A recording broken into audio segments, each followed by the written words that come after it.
કચ્છનું નાનું રણ 4953 ચોરસ કિલોમીટરના વિસ્તારમાં ફેલાયેલ છે. આ રણની અંદર વિદેશી પક્ષી તેમજ ઘુડખર આવેલ છે અને તેને જોવા માટે હજારોની સંખ્યામાં પર્યટકો આવે છે.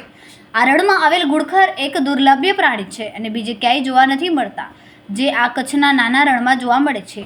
હાલ શિયાળાની સિઝન શરૂ થવાની તૈયારીમાં છે. આ રણની અંદર વિદેશમાંથી પક્ષીઓ મોટી સંખ્યામાં આવે છે અને તેને જોવા માટે પક્ષી પ્રેમી પણ મોટી સંખ્યામાં આવે છે.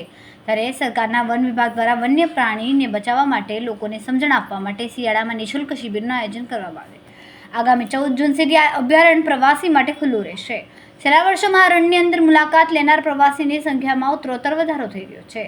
આવેલ શિયાળામાં આ રણની અંદર બહારથી વિદેશી પક્ષીઓ પણ મોટી સંખ્યામાં આવે છે. છેલ્લે 2024 થયેલ ગણતરી મુજબ ઘુડખરની સંખ્યા 7672 જેટલી નોંધાયેલ છે. આ જગ્યાએ પક્ષીઓ હજારો કિલોમીટર દૂરથી અહીંયા આવે છે. તેનું કારણ અહીંયાનું વાતાવરણ તેમજ તેમને પૂરતા પ્રમાણમાં ખોરાક પણ મળી રહે છે.